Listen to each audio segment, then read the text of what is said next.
Innalillahi wa inna ilaihi roji'un. Tentu saja simpati yang sangat mendalam kepada para korban.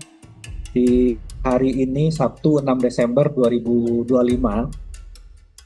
jumlah korban meninggal secara total itu 914 jiwa. Jadi bertambah 47 jiwa dari posisi kemarin di 867 jiwa. Syederalun deretan bencana banjir bandang dan tanah longsor yang menghantam Pulau Sumatera menoreh duka mendalam. Hingga Sabtu 6 Desember 2025, pada pukul 19.20 waktu Indonesia bagian Barat, total 914 jiwa dinyatakan meninggal dunia, menjadikannya salah satu bencana hidrometeorologi paling mematikan dalam satu dekade terakhir.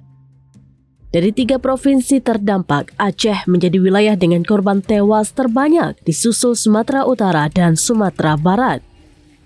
Data terbaru BNPB memperlihatkan betapa luasnya kerusakan dan besarnya skala bencana ini. Aceh mencatat 359 jenazah ditemukan, sementara 94 orang masih hilang dan 3.500 warga luka-luka. Kerusakan fisik juga sangat besar. 97.400 rumah rusak, 18 kabupaten terdampak, 585 fasilitas umum rusak, 126 fasilitas kesehatan rusak, 258 fasilitas pendidikan rusak, 201 rumah ibadah rusak, 205 gedung atau kantor rusak, 312 jembatan rusak. Skala kerusakan ini menjadikan Aceh sebagai daerah dengan dampak paling masif. Provinsi kedua dengan korban terbanyak adalah Sumatera Utara. BNPB mencatat 329 jenazah ditemukan, 82 orang hilang, 647 warga luka-luka, 2.400 rumah rusak, 18 kabupaten terdampak.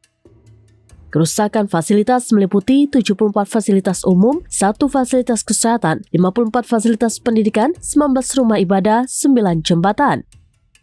Tidak ada gedung atau kantor yang dilaporkan rusak.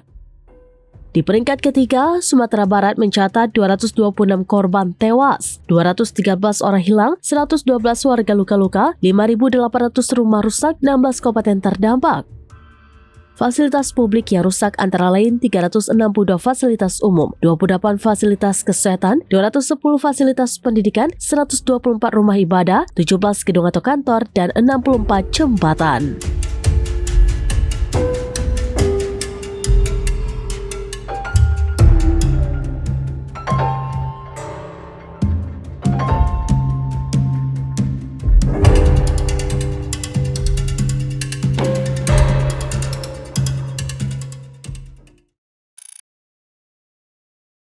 Download Tribun X sekarang, menghadirkan lokal menjadi Indonesia.